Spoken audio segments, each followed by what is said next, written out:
A very good evening, and thank you so much for joining us tonight on BeeTv Major News at 6, coming to you live from Benin City, the Edo State capital, Nigeria.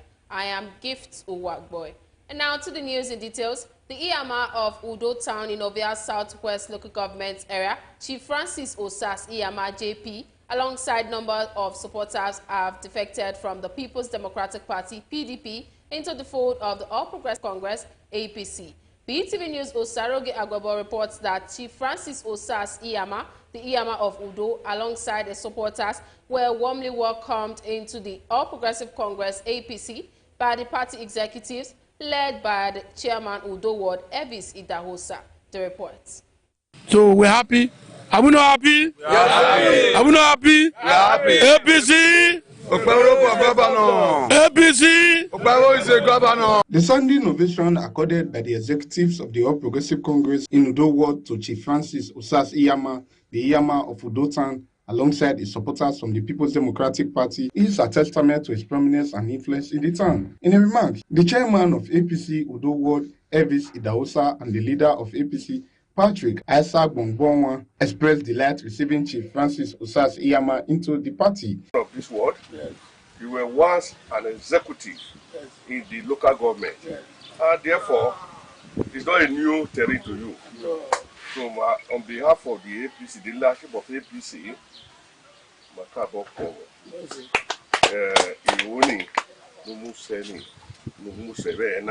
on his part, the Iyama of Udo, Chief Francis Iyama, expressed gratitude to the executives of the All Progressive Congress for their warm welcome. He said he is happy to realign with his former party, noting that he decided to leave the PDP along with his supporters to join the APC due to Governor Monday Okpebolo's developmental stress, and as well to support their son, Honorable Dennis Idahosa, who is the first deputy governor from Ovia Southwest, as he pledged his allegiance to the APC to move the party forward.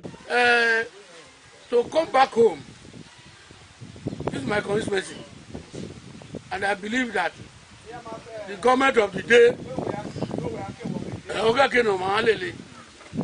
I'm happy that for the history of this local government, we never see a death or a vice. Today we have vice president, deputy governor. I've been in police because of this of ya. Because a youth leader in the whole of ya, but we only got commissioner, as of rep, as of assembly. But the one we had today, anybody that the husband kill pig, and you are not happy, you know that man is a good trap. High point was the official presentation of the broom, the symbol of the APC, to Chief Francis Osas Iyama, alongside his supporters from the PDP, who include Chief Irabo Osarugwe, Agwoba Takmen of Udo, Chief Iyagbaye Pius Okoni Webo of Udo Town, and Chief Iyama younger brother Efosa Iyama admit celebration. APC, APC, APC, APC in the whole Nigeria.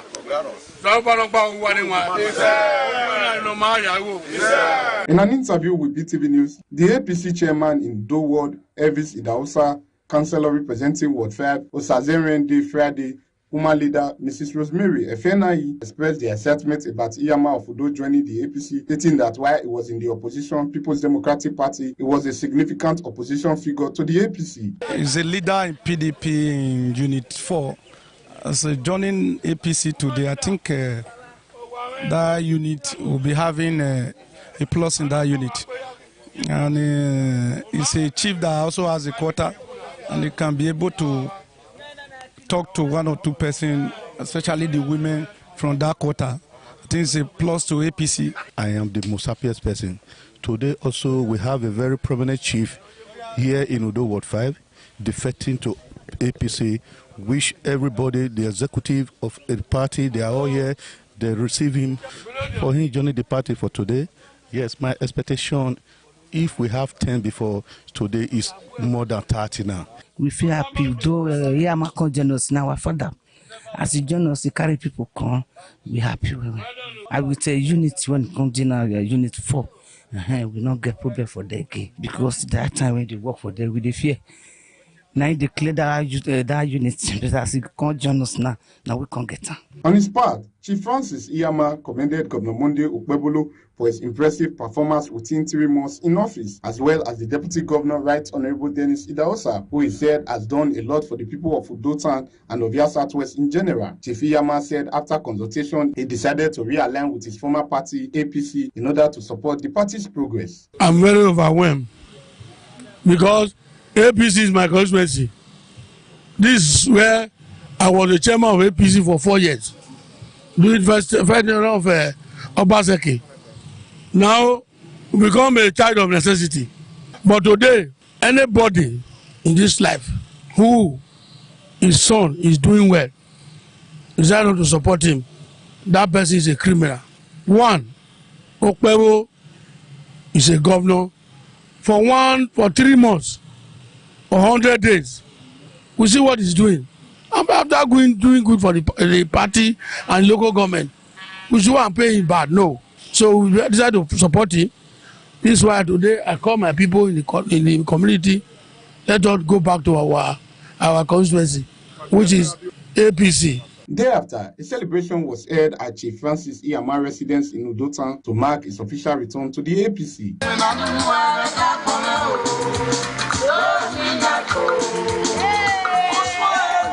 Chief Francis Osas Iyama pledged to work with the executives of the All Progressive Congress to take the party forward and to uphold the mandate of Governor Monday Okpebolo. Osarogie Agwebo reporting for BeeTv News. As a gesture of solidarity and celebration with the Muslim community, the member representing Oedo Federal Constituency in the House of Representatives, Honorable Engineer Esosa Iyawe, has distributed food items and beverages to the Muslim community to mark the holy month of Ramadan. Honorable Esosa Iyawe was accompanied by leaders of the All Progressive Congress, APC, and the executives of Oedo local government area to the Central Mosque in Benin City. The report. That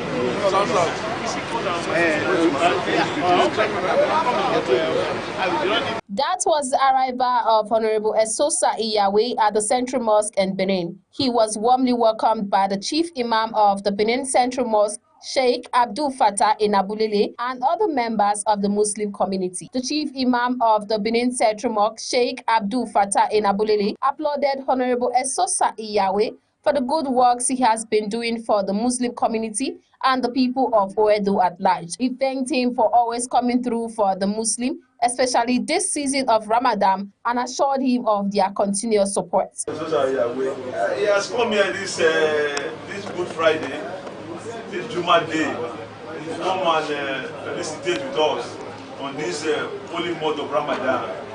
Today being the 14th day. I called him just a few days ago. I said, we are expecting you. And Alhamdulillah, he's here with us. In response, which shows that he's a leader of all. In response, Honorable Esosa Iyawe expressed his heartfelt gratitude to the Imam for his prayers and support. He also thanked the Muslim community for their warm reception, assuring them that this visit was just the beginning of his effort to engage with and support the community. He further announced plans to install street lights in the community, a move aimed at enhancing safety and security for residents. Thank you once again for receiving me and delegates. You know, last time I came, we were fewer, but now we have numbers. And the reason why is because I actually moved to a bigger and a better platform than SEPA. And we are here to support the center, which is the president of the government. You know, as this is a holy month of Ramadan, I think this is the period, the holy month to reflect and pray, as the Imam said, for good and better things to come in the lives of the people that we live around with. Yes. You know, we need to still pray for the president and the governor, pray for our leaders in the world, pray for you, the chief imam, for putting this community together. You know, I've always come and I've seen the good work you have been doing in the past, done for a very long time, and even before your call, I actually call my aide and say, come, we need to work out something resolution for how to come to see the chief imam. I still plan to come and if it's to push street lights in this vicinity, we'll discuss how to vision things. In an interview, Honorable Esosa Iyawe disclosed that his gesture was prompted by the holy month of Ramadan, stating that as the leader of Oedo Federal Constituency, it is only proper to show support to the Muslim community. And he also saw it as an opportunity to introduce Oedo APC leaders and executives of Oedo to the chief imam. In the holy month of Ramadan, and it's only proper as a leader of Oedo Federal Constituency to come and show my support to the Muslim community. This is something I do annually, and I just deemed it fit that this year I need to come with the leaders of APC and the escorts of the Oedo local government to introduce them to the chief imam and also to give a hand of support during this holy month. The chief imam expressed gratitude to Honorable Esosa Iyawe for his generous donation of food items and beverages to mark the holy month of Ramadan. He also promised that the donated items will be shared with vulnerable, less privileged, widows, orphans, and other needy members of the community. Yes, it has been. It's not a regular practice now on this part. Every time we are celebrating the Ramadan and the Eid al-Kabir festival, it's always here to come and assist us, providing the necessary things for us, for make us comfortable. And I want to assure him that what he has brought today, we are going to distribute to particularly to the less privileged ones in our midst. I want to thank him for remembering us, just as he has remembered us. When the time comes, we will come around, mobilize for him, both physically and spiritually, so that he will continue to be there. He has done well. It's not because he's here. I investigated and I asked some persons. They told me that he's doing well. So we want to thank him. We pray for him now that God will grant him long life and good health, so that we continue to provide the dividend of democracy for us to continue to enjoy. Primarily is to make laws for the betterment of our society, which he's doing. And we encourage him to continue to do more by praying for him, by supporting both fiscally and spiritually, and anyhow, so that we continue to be there. High points of the event was when the chief imam offered a heartfelt prayer for Honorable Esosa Iyawe, seeking divine guidance, wisdom, and blessings upon him.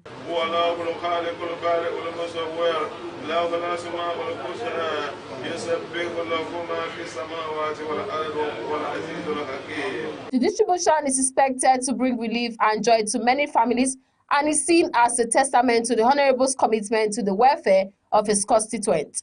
Gift Uwagbo reporting for BeeTv News. In Rivers State, Governor of Rivers State, Siminalayi Fubara, has appealed to members of the State House of Assembly to consider the interest of the residents and embrace peace to resolve the political standoff in the state. Governor Fubara spoke when he commissioned some projects in Okrika local government area of the state. He said it's important at this stage that all embrace peace. The Supreme Court has made its judgment. We don't have any option but to abide by it. And by the special grace of God, we have started the process. We are appealing to other parties. Consider the interests of Rivers State. It's important. The only thing that we owe this state is peace and development. I am open any day, anytime for total peace in our state.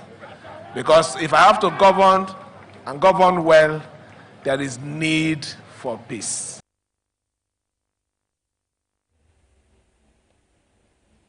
The Honorable Attorney General and Commissioner for Justice in Edo State, Dr. Samson Osaige, has commended Governor Monday Okpebholo for reinstating him back to office. The Honorable Attorney General reaffirmed his commitment to promote practical governance to deliver the dividends of democracy to Edo people, which he said aligned with the vision of Governor Monday Okpebholo's led administration. Dr. Samson Osaige made the remark during a meeting with the Permanent Secretary and Directors of the Ministry of Justice, following shortly after he resumed office on Thursday. The report.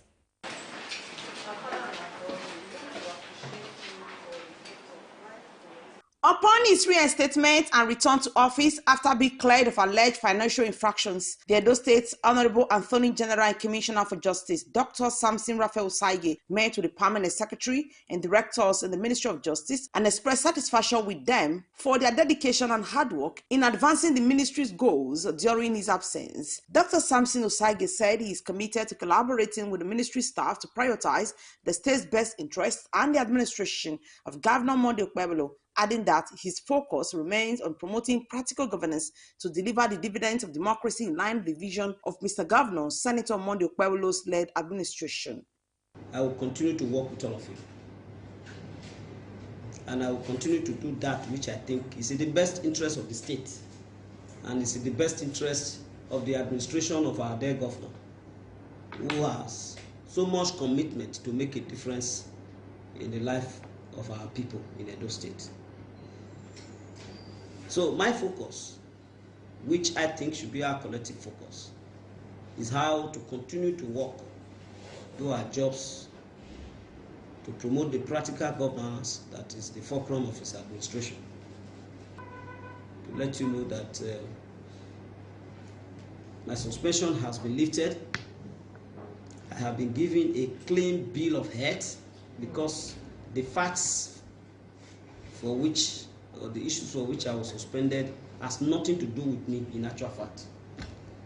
And I thank God that if that is the only certificate I take away from this job tomorrow, I think I have won lottery.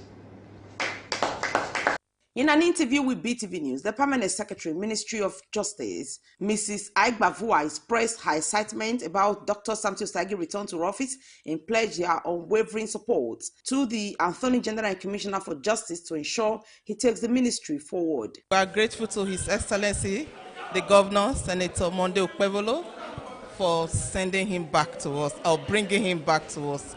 We are excited. We are excited about it. He has told us he's going to hit the ground running, start from where he stopped.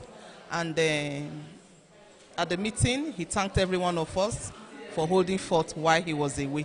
So we are glad to have him back. For his part, Dr. Samson Osaige, in an interview with BeeTv News, expressed gratitude to Governor Monday Okpebholo for clearing him of the allegations, noting that he is now more determined and committed to redouble his efforts to deliver on the ministry's mandate of providing legal services to Edo State government and its agencies and to contribute to the vision of the Okpebholo's led administration. Thank God that the governor, who believes in justice and fairness and truth, saw through what has happened and has thought it wise to bring him back to office.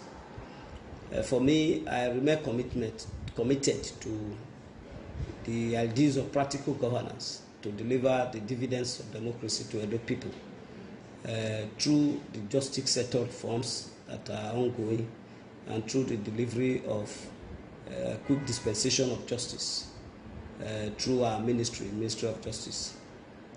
My commitment in dealing with the avalanche of responsibilities of the ministry remain unwavered up to now, and I am going to recommit myself, redouble my efforts to ensuring that the mandate of this ministry as the institution charged with the responsibility of rendering legal services to the government of Edo State and all its agencies remain a topmost priority. Recall that Honorable Dr. Samson Osaige was reinstated as the Attorney General and Commissioner for Justice of Edo State on Monday, 12th of March, through a circular issued by the Secretary to Edo State Government, Barrister Musa Ihilo. Best Orator reporting for BeeTv News. The Edo State Geographic Information Service, Edo GIS, has expanded the scope of its operations to cover the 3 senatorial districts of the state. Before now, Edo GIS had operated mainly in Benin City and Environs in Edo South. However, 2 new offices have now been opened in Ekoma, Edo Central, and Auchi in Edo North in a bid to bring its services closer to the people. The Edo State Geographic Information Service, Edo GIS, has the mandate to administer land resources in the state, thereby computerizing land across the state. A press statement signed by the Director of Information, Tunde Egberimolen, made available to newsmen, said the Senator Monday Okpebholo-led administration had found it necessary to to take the services to the grassroots because of its desire to reduce land crisis among its citizens. The statement said the Edo GIS office in Ekpoma is domiciled at the Esan West Local Government Council Secretariat along Ekpoma Benin Expressway, while the Auchi office is located at Esako West Local Government Secretariat Building. The statement said the Edo GIS office in Ekpoma is domiciled at the Esan West Local Government Council Secretariat along Ekpoma Benin Expressway, while the Auchi office is located at the Esako West Local Government Secretariat Building. That's the first.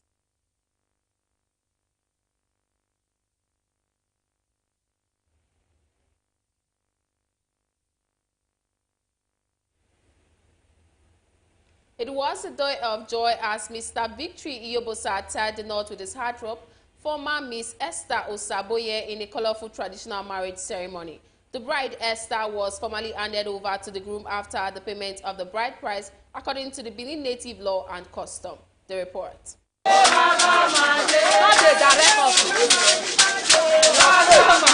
It was a beautiful celebration of love as two families, Agwedoma and Inagboma, both from Edo South Senatorial District of Edo State, and other well-wishers and friends came together to witness the traditional marriage ceremony of their children, Victory Iyobosa Inagboma and Esther Osaboye Agwedoma. The marriage ceremony kicked off with presentations of items such as kola nuts, drinks, yams, rice, salt, red oil, palm wine, and dowry payment by the groom's family to the bride's family, after which the bride, Esther Osaboye, was gracefully accompanied by family members to be formally given to Victory Iyobosa as wife to the delight of the families who sang and danced joyfully.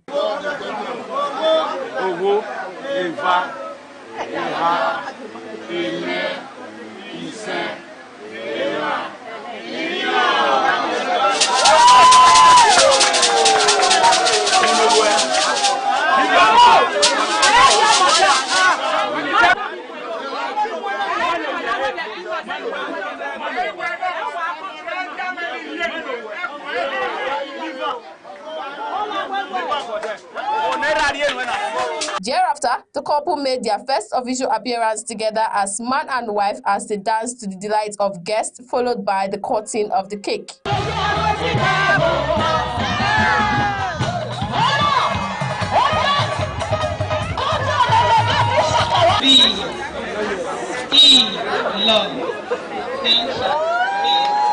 The couple, their parents, family members, and others stepped out to the dance floor expressing their joy through dance as they wished the couple a happy married life.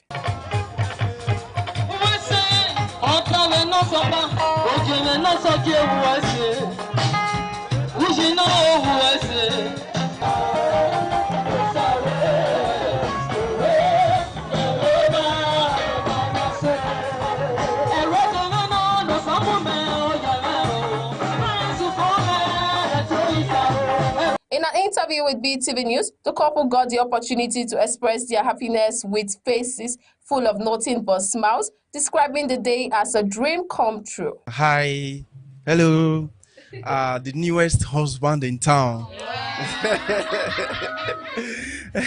So I'm very excited, most especially, glory to God for it's a rare privilege to be in this position, because a lot of persons, want to be in these positions, and a lot of people aspired, and lots of them are, no longer alive, and the rest. So I'm happy that I found my soulmate and my missing rib.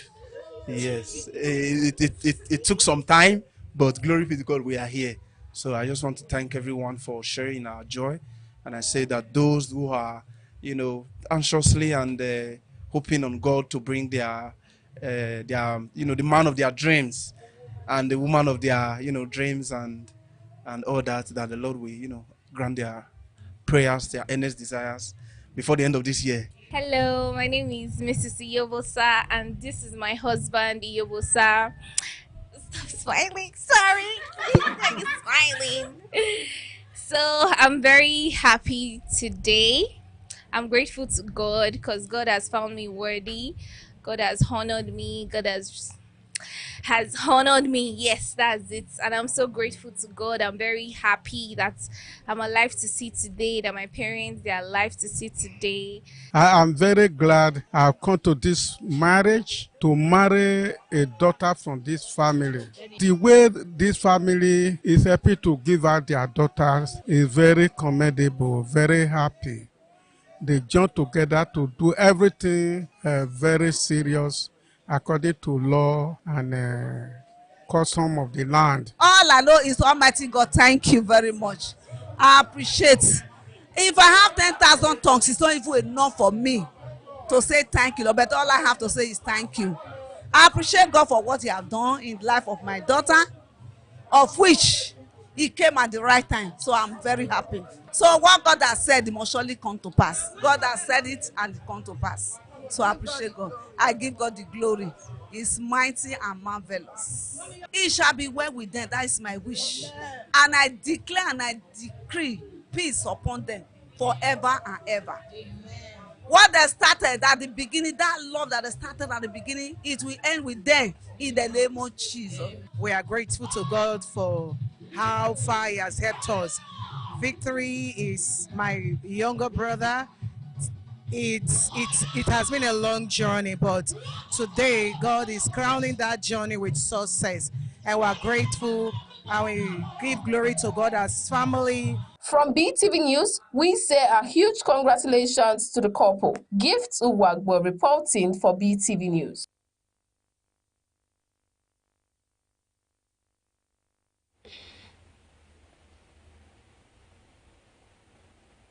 Coordinating Minister of Health and Social Welfare, Professor Mohammed Ali, says the establishment of the Unified National Health System that prioritizes the need of all citizens is bolstered by effective implementation of local government financial autonomy across Nigeria. Speaking at the National Stakeholder Engagement on Accelerating Improvement in Primary Health Care in Nigeria with local government financial autonomy in Abuja on Thursday, the coordinating minister emphasized that the government has focused on enhancing primary healthcare services to ensure quality, accessible, and affordable care at the grassroots level, noting that President Tinubu's administration support for health sector reforms aligns with its vision of cooperative federalism, where all levels of government work together to improve healthcare delivery.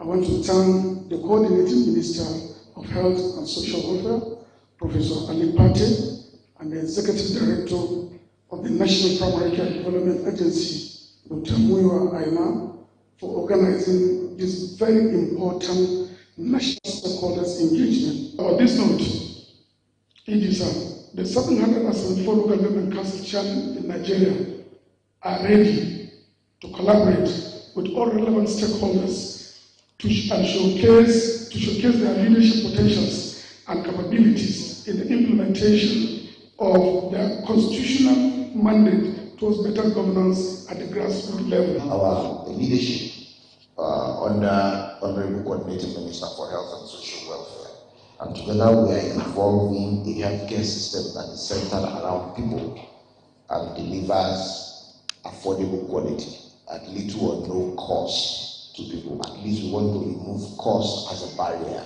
for the most basic services. There's no system that can provide everything for free. But I think within our context, the resources that we have, which is now more, thankfully now that we have local governments in the room, our resource port has expanded. But they're not primary health care. The approach itself fundamentally includes the idea of a collaboration across multiple levels. Collaboration because federal government, state and local government have to join hands to make it work. We don't have 774 health systems. We have one coherent national health system. It is also a collaboration across sectors. So it's an approach, but that is contextualized to communities, resourcing, needs, but everyone rows in the same direction. The 43rd Ordinary Meeting of the ECOWAS Committee of the Chief of Defense Staff has ended in Abuja. The three-day event brought together top military class from across West Africa to discuss pressing regional security concerns. In his closing remark, Nigeria's Chief of Defense Staff, General Christopher Musa, described the meeting as productive and rewarding. He emphasized that while there were differences among member states, there was a strong consensus on the need for united action to address security threats. The review of pledges for ECOWAS standby force, consideration of pledges for ECOWAS counterterrorism brigade, and the rotation of staff officers of peace support operations, divisions, and ECOWAS standby force. Others were the presentation on the outcome of the governmental experts meeting on the ECOWAS logistic concepts and standing operational procedures for ECOWAS logistic depot in Lungi. The meeting also provided an opportunity to review the report of last ECOWAS Committee of Chiefs of Naval Staff meeting. Furthermore, a presentation was made on standardization of table of equipment for ECOWAS standby force. I'm therefore confident that the outcome and recommendation from our discussions and deliberations will address the issues and challenges facing our region. As discussions continue over the federal government's proposed resumption of crude oil production in Ogoniland, grassroots women in the farming sector have raised concerns about being allegedly sidelined. They noted that despite the trauma and physical harm they endured during the Ogoni struggle, their voices remain suppressed in the ongoing dialogue. BeeTv News' Esoe Osemige has the report. No way! They should not come. Did not settlement. No way! Look at her in the bush, trying to walk. When they drill oil from this soil and the soil becomes bad, how will she feed? Will government feed her? The team from Kapatkachi Resource Center and Foundation visited several Ogoni communities in Kana and Gokana local government areas of River State, where women who were part of the Ogoni struggle in the early 1990s recounted their traumatic experiences. These women now, whose only means of livelihood is farming, has been severely impacted by decades of oil-related activities, insist that the federal government must show empathy and pay reparations for the physical and psychological pain they have endured before any plans to resume oil production on their land are considered. With Kebekachi Women Development and Resource Center, a non-governmental organization with commitment to empower. After about 4 days, army went into Boritan to break our doors, to rape our women, even some married women. Some our young girls, they were raped. They terrorized us. We run, like myself, I run and end myself at Ete at Akwa Ibom village. I stayed there almost 3 weeks. They were hunting me and said I was the women leader. My mother was terrorized and my sisters. Since then, our women, we are suffering. Most of the women that are in the local village, they are suffering, having nothing to eat. They will be weeding grass. They will look for 500 naira a day. Look at the whole Ogoni great nation. If they said they will come and take our oil, we want them to settle the women, to settle the less privileged. We are suffering. Why would they carry our oil to develop another place? Where you are extracting oil from, you did not develop that place. What do we do to federal government? What do we do? What did the Ogoni people do to them? Only to come and kill us. Only to come and kill us. As you look at this place look like a place where they are taking oil from. People are benefiting from our oil, but we are here. No work for our children. When this thing come now, if we do not pay, then no go take.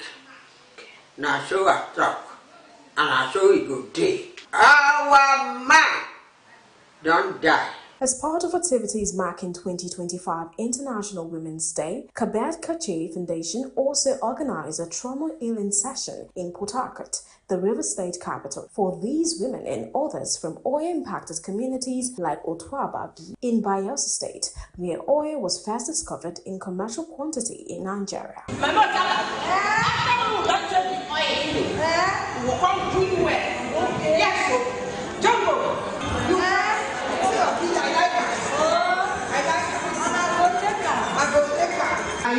Equality and empowerment. And one of the greatest ways we can be empowered as women, something good will happen to us. This is our heart cry. This session provided a safe space for them to share their stories and begin healing from the traumas caused by environmental and climate injustice, as well as various forms of violence against women. Soher Osemegi, reporting for BeeTv News. A new initiative in Niger State is transforming how students learn agriculture by integrating practical farming into school curriculum. The program, spearheaded by the Ministry of Education, aims to ignite students' interest in farming while equipping them with essential skills. The report. Teaching agriculture in schools is taking on a new approach in Niger State with introduction of a model farm designed to merge classroom learning with hands farming experience. The project launched at the Ubek Smart School allows students to apply theoretical knowledge in real-life farming situations, helping bridge the gap between classroom lessons and practical applications. Greek, even chemistry, biology, physics, and all those science subjects and anything in mathematics are taught. Even literacy is being taught in real time, real space. So the concept of abstract teaching and abstract thinking for our students is not going to be something that we are going to encourage anymore. The federal government has a policy now of this skill acquisition program. And farming is just one component of all the skill acquisitions we are expecting to drop in our schools. And we expect that this is going to be a real model that other states may also keep. The program is designed under the framework Science, Technology, Engineering, Arts and Mathematics, emphasizing the connection between education and agricultural practices. Officials say the Ube Smart Schools serve as a pilot phase with plans to extend the project across the states and local government areas. We want to standardize the schools that we have. We're taking 10% of those schools, which is about 300 plus now. So when we finish standardizing those 10%, we'll take another 10%. So for this 10% that we're taking, each and every one of them will have a school farm like this. For students like Shehu Salihu, who this initiative has changed its perception of farming. We like to know how to water the plant and protect the plant from the insects. Education experts believe this approach will not only enhance learning, but also inspire students to consider careers in agriculture. The state alone can't address all these issues.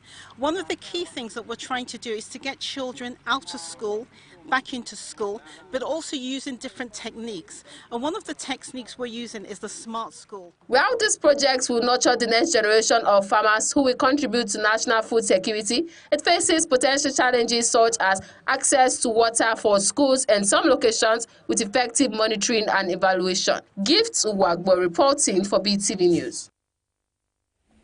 Nigeria has joined the rest of the world to mark the International Kidney Day. The day is to sensitize the general public on possible causes, symptoms of kidney disease, and how it can be treated. BeeTv News Freeman Osawe has more. World Kidney Day, WKD. World Kidney Day is a global health awareness campaign focusing on the importance of the kidneys and reducing the frequency and impact of kidney disease, and is associated with problems worldwide. World Kidney Day is observed annually on the second Thursday in March. In an interview with BeeTv News, Dr. Edeki Mwetinya, a physician from the University of Benin Teaching Hospital, said kidney disease is a chronic infectious disease that can be caused by smoking, bleaching, and diabetes. She encouraged people to seek medical checkup so as to know the extent at which their kidney functions. We are coming out today to tell people, check for these risk factors. What are these risk factors? Diabetes, hypertension, indiscriminate use of analgesic, that's painkillers, excessive alcohol intake, smoking, use of bleaching cream, use of indiscriminate use of drugs, hard drugs, especially amongst our youth these days. All this can cause kidney stones, cancers, HIV, hepatitis B. So the list is very long. They are numerous. So we should detect them early. Dr. Victor Sayende, a medical consultant from the Edo Specialist Hospital, on his part explained that the day is to reach out to the public on the causes of kidney disease and how the disease can be managed medically with frequent medical checkup. Those kidney problems, kidney diseases, you find out that because the kidney has a very large reserve, people who have kidney problems, they may not have the symptoms, but they are already having the markers of kidney disease, which includes elevated blood pressure, protein in urine. So we are using this opportunity to screen them. And whatever the outcome is, we're also using the opportunity to refer the people to the appropriate quarters so that they will get treated early, so that the kidney disease doesn't progress. Creating awareness on having a functional kidney and also avoiding possible causes of kidney damage is the significance of the day. Freeman Usawi reporting for BeeTv News. The Edo State Governor, Senator Monday Okpebholo, has ordered the indefinite suspension of the Public Safety Response Team, PSRT, headed by Kelly Okungbowa, also known as Abelstone. This decision is occasioned by several complaints received by the state government on allegations of extortion, harassment, and unruly behavior by members of the team. A statement signed by the Secretary to the State Government, Barrister Musa Ihilo, says the state government remains committed to upholding law and order and will not tolerate any deviation from the original purpose for which the team was set up, which is help maintain public order, assist in protecting public infrastructure, and curb illegal activities like street trading and illegal parking in our communities. A thorough review of the team's structure and operations, particularly recruitment processes and training of its personnel, will be conducted to ensure that all government-sanctioned activities in the state reflect the highest standard of professionalism, fairness, orderliness, and respect for human dignity.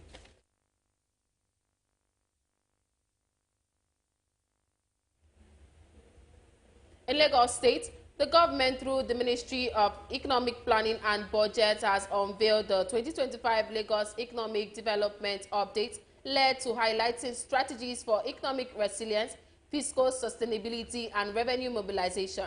Speaking at the presentation of the report on Wednesday, Mr. George, the Commissioner for Economic Planning and Budget, emphasized that the 2025 levy provides critical insights to guide policy decisions. Mr. George reiterated the state's commitment to fiscal sustainability, economic diversification, and infrastructure development, aligning with Governor Babajide Sanwo-Olu's budget of sustainability. In his keynote address titled Bridging the Revenue Gap in Lagos Innovative Pathways to Enhance Revenue Mobilization, Mr. Taiwo, chairman of the Presidential Fiscal Policy and Tax Reform Committee, emphasized the need for Lagos to increase its revenue generation to match its economic ambitions. Or the Dubais of this world, those are the city-states that Lagos should be competing with. And we think that Lagos has the potential to be able to do that and even do it better. From the report that we've seen, Lagos State is leading by example in Nigeria. It's providing other states, examples of how to go about development. So they have their report, which definitely shows, what the state is planning to do in terms of addressing some infrastructural challenges, ecological challenges, harnessing its potentials in order to enhance its position, not just in Nigeria but Africa. We had good revenues last year in terms of our internal generated revenues. I believe we crossed the 1 trillion naira mark for the first time. So the opportunities are there, and I feel we need to be able to sort of continuously build on them. The informal sector, as I said, is key. So I think as we go ahead and as we get our systems a lot more better, we can start to track ourselves a lot better and start to also be able to sort of have better numbers come our way. For us, we need to ensure that our data collection and data gathering is key, and we need to upscale that. Once we do that, you'd find that everything else will fall into place. AI and other sources of being able to sort of track ourselves. And now to the foreign scene, where northern Italy is experiencing severe flooding and landslides with red weather alerts in cities like Florence and Pisa. Also, Russia has expressed cautious optimism about a ceasefire deal with Ukraine, but says much work remains. BeeTv News Global News correspondent Rebecca Goffey tells us more on these and other stories from the foreign scene.